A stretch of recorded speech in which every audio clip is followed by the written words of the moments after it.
Update समोर येते। पुन्हा एकदा युद्धाचे ढग दिसू लागलेले आहेत आणि आठवड्याच्या सुरुवातीलाच शेअर बाजार हा गडगडलेला आहे। कामकाज सुरू होताच सेन्सेक्स 900 अंकांनी कोसळल्याचं दिसून येत आहे, तर सेन्सेक्स सध्या 800 अंकांहून खाली गेलेला आहे आणि निफ्टी 240 अंकांहून अधिक कोसळल्याचं दिसतंय। अमेरिका इराण 2.0 युद्धाचे ढग हे सध्या दिसून येत आहेत आणि कच्चं तेल देखील यामुळे $110 वरती गेल्याचं दिसून येत आहे।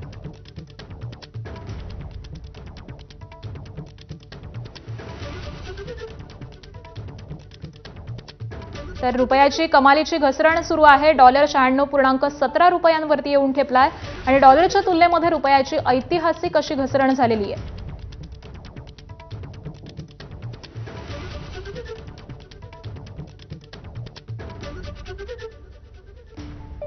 तर पुन्हा एकदा युद्धाचे ढग हे दिसून येतात। आठवड्याच्या सुरुवातीलाच एकीकडे शेअर बाजार हा कोसळल्याचं चित्र आहे, तर डॉलरच्या तुलनेमध्ये रुपयाची ऐतिहासिक अशी घसरण देखील दुसरीकडे झालेली आहे। त्यामुळे युद्धाचे परिणाम हे दिसून येतात, युद्धाचं सावट आहे आणि याच अनुषंगाने या दोन मोठ्या अपडेट।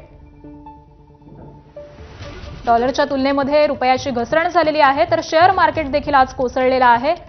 सेन्सेक्स सध्या 800 अंकांहून आणि निफ्टी 240 अंकांहून अधिक कोसळल्याचं दिसून येत आहे।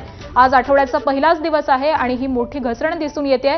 तर तिकडे रुपयाच्या तुलनेमध्ये रुपयाची कमालीची घसरण सुरू आहे। डॉलरच्या तुलनेमध्ये डॉलर 96.17 रुपयांवरती पोहोचलेला आहे आणि त्यामुळे ही एक ऐतिहासिक घसरण सध्या दिसून येते।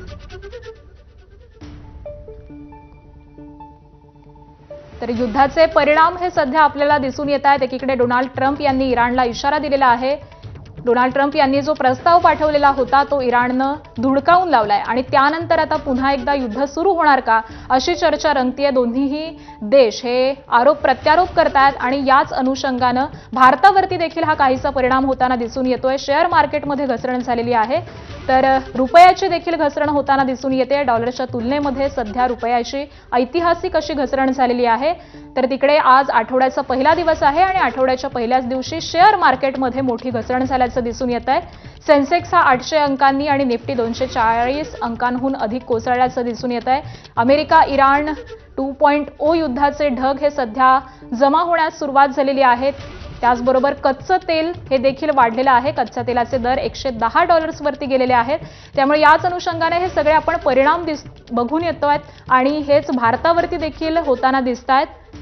मग यामध्ये कच्चं तेल असेल, त्याचबरोबर शेअर मार्केटमधली घसरण असेल, रुपयाची झालेली घसरण असेल, या अनुषंगाने हे परिणाम सध्या भारतावरती देखील होताना आपल्याला दिसून येत आहेत। भारतामध्ये अनेक ठिकाणी कच्च्या तेलाची कमतरता देखील जाणवतीये। अनेक पेट्रोल पंप हे सध्या बंद आहेत।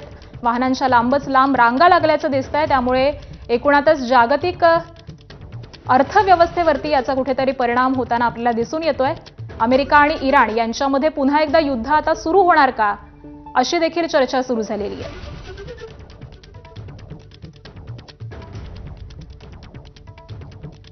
आणि अर्थविश्लेषक अभिजित फडणीस सर सध्या आपल्या सोबत आहेत। अभिजित सर, आज आठवड्याचा पहिलाच दिवस आहे आणि शेअर मार्केट गडगडल्याचं दिसतंय। जागतिक पटलावरती जे काही बदल घडत आहेत, जी परिस्थिती ओढवलेली आहे, त्याचाच हा परिणाम म्हणायचा का?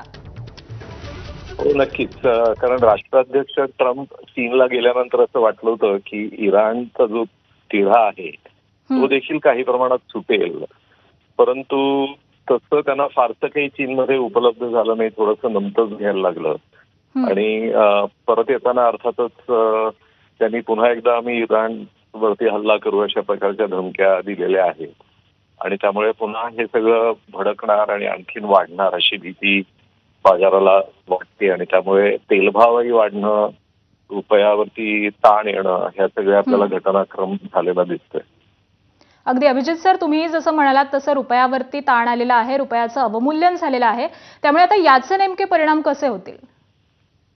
आपण आताच बघितलं की 3 रुपयांनी पेट्रोलची भाव सरकारने केली, पण आपण खूप मोठ्या प्रमाणावरती तेलाच्या आयातीवरती अवलंबून आहोत आणि जेव्हा रुपया गडगडतो त्यावेळेला आणि त्याच वेळेला जर तेलाचे भाव वाढलेले असतील तर दुहेरी परिणाम हा जी पेट्रोल डिझेलचे भाव आहेत त्याच्यावरती होऊ शकतो। कारण शेवटी सरकारला हे तंत्र सांभाळणं अधिकाधिक कठीण होतं आणि त्यामुळे त्याचा वापर कमी करावा असं आवाहन पंतप्रधानांनी केलंच आहे. पण शेवटी एका मर्यादेपलीकडे जर जागतिक परिस्थिती बदलायला लागली तर मग भाव वाढवण्याशिवाय पर्याय राहत नाही. आणि त्यामुळे जनतेनेही सहकार्य त्या दृष्टीने करणं हे अपेक्षित राहतं. अगदी म्हणजे पंतप्रधान मोदींनी आवाहन केलेलं आहे काटकसरीचं आणि एकीकडे आपण आत्ताच ही अपडेट घेतोय की शेअर मार्केट गडगडलेलं आहे, महागाई प्रचंड एकीकडे वाढतेय आणि मग या सगळ्या परिस्थितीमध्ये सामान्य नागरिकांनी नेमका कशा पद्धतीनं गुंतवणूक केली पाहिजे किंवा कशी बचत केली पाहिजे? बचतीवरती अशा वेळेला ताण येतोय. तुमचा संकेत बरोबर आहे, कारण खर्च वाढता त्यावेळेला बचत कमी होते.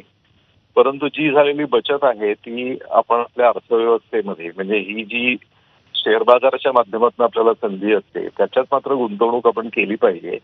कारण अशा संकटाच्या काळामध्येच खरं म्हणजे दीर्घकालीन संधी निर्माण होत असतात. एक वर्षाने आपण मागे वळून बघितलं तर आपल्याला लक्षात येईल की अरे हा तर खूप चांगला काळ होता. त्यामुळे धीर न सोडता शेअर बाजारावरती म्हणजे थोडक्यात आपण अर्थव्यवस्थेवरती विश्वास ठेवावा. प्रत्येक अडचणीच्या संकटामध्ये जसं सरकारही मार्ग काढत असतं तसं कंपन्या देखील मार्ग काढत असतात. आणि त्यामुळे त्यावरती आपण जर विश्वास ठेवून चांगल्या कंपन्यांमध्ये ही गुंतवणुकीची संधी साधली आणि लगेच पुढच्या आठवड्यामध्ये काहीतरी परतावा मिळेल अशी भूमिका न घेता दीर्घकालीन आपल्या परताव्याच्या दृष्टीने जर ह्या गुंतवणुका केल्या तर त्या खूप चांगल्या ठरतात ह्या काळामध्ये. त्यामुळे धन्यवाद अभिजित घाबरून जाऊ सर. नये. हो, निश्चित. धन्यवाद अभिजित सर या सगळ्या विश्लेषणासाठी. आणि सोन्याच्या पाठोपाठ चांदी आयातीवरती केंद्र सरकारनं निर्बंध लावल्याचा तत्कालीन